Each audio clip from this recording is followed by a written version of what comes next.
Ngayon, umaabot na kami sa 5 to 6 days a week. Kumbaga, yung limited time na, like kunyari yung pinali na pinakita namin yung nakaraan, kumbaga nung sumabog yung barko, nagbibiroan nga po kami na parang, kung ang Titanic, almost 1 year ginawa, tayo 1 day lang for airing pa.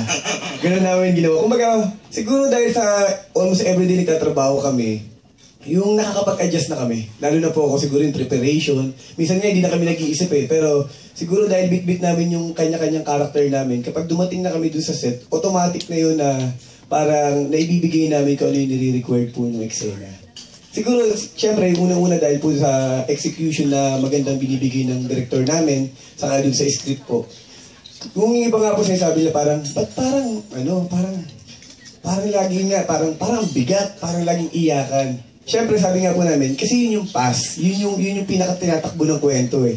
Ang kakaiba po dito sa present ngayon, dito nyo makikita ibang journey. Lalong-lalo na ngayon na tumakbo na ngayon sa present, ano na yung mga tinakbo ng bawat character. Lalong-lalo na po si Gabriel.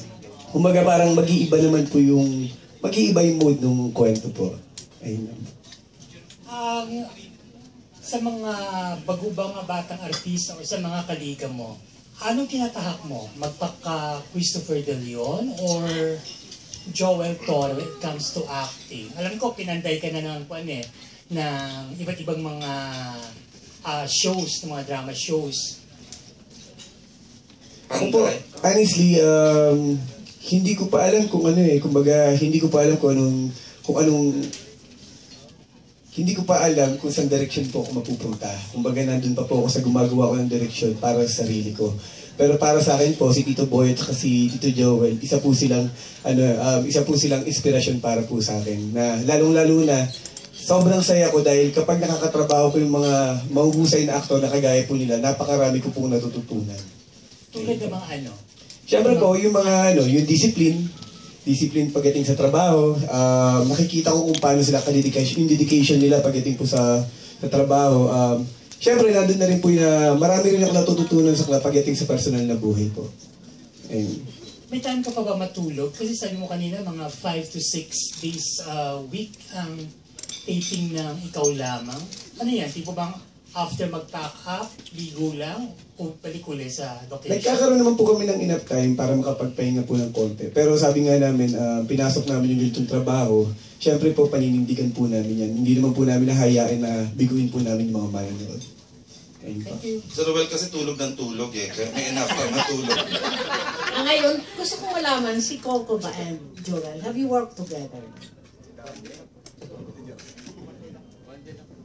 Maraming beses po sa Juan de la Cruz. Anong mga similarities niyo as an actor? Similarities? Huwag face huwag features. Ayun. Na-claim niya na tita kanina eh. Pareha kami siguro nag-umpisa sa mga independent movies. Hindi ka independent movies, ha? Well, mga Oro. Oro Platos na sa independent movies. It was, marami akong nagawang independent films na at that time si Coco ay gumagawa rin. So, dun ko lang nakita na mahusay itong batang to. And, well, working with him, nakita ko na mahusay nga talaga. May disiplina, kahit kalabaw, hindi sumusuko, at saka masaya sa set. Si Coco.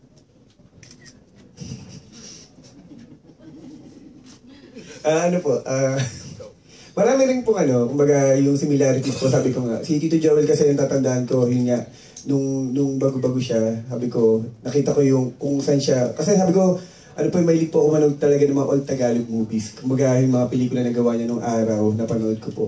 Siguro sabi ko nga, every time na nasa set ako, inaaral ko rin po sila bilang tao, na totally lang bilang actor. Kumbaga, gusto kong, siyempre sabi ko nga, ayoko naman umalis dito sa industriya na to o sa trabaho to na parang dumaan lang o lumipas lang. Gusto ko sana balang araw, sabi ko, sana kahit paano masundan ko yung kung ano man po yung narating Tito Joel at Tito Boy, Tito Noni, na parang kahit paano, alam yung hindi ka man sumikat na sikat, pero alam mong pag nakita ka ng mga tao, matatandaan ka dahil alam nila na parang may respeto po sa'yo.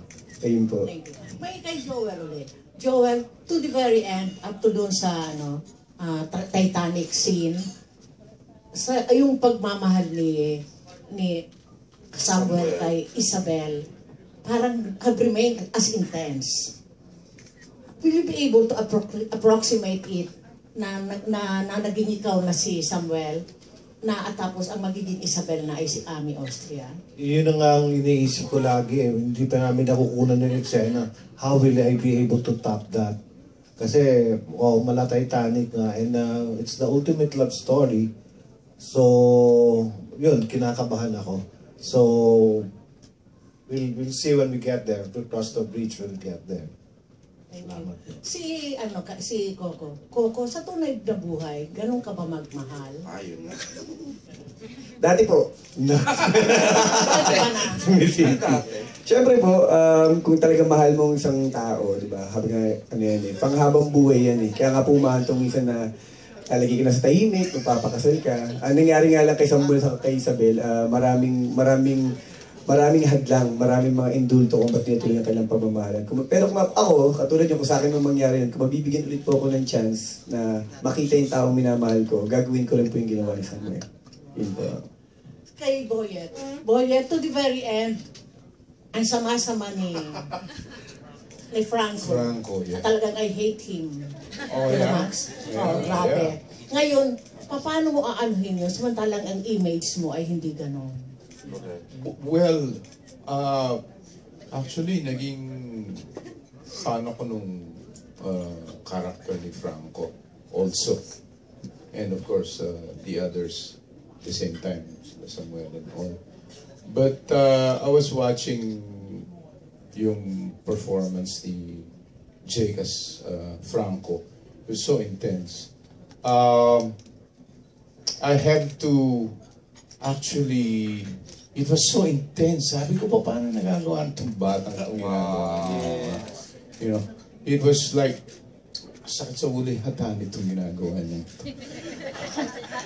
So I had this, you know, like mannerisms that I would, like that.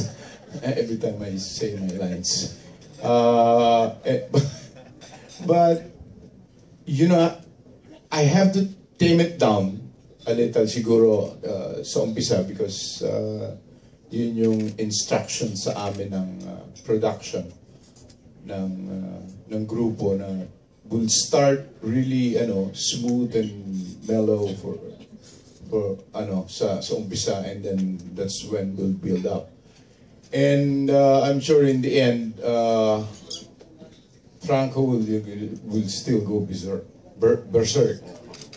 And I'm sure he's going to, a lot of people kasi maraming out for revenge.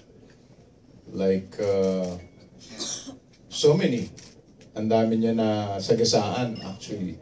So, yung intensity nung ginawa ni Jake, I have to, if not level up to it or go on a different direction kung paano gagawin yung mga intense scenes na especially dun sa mga confrontation scenes.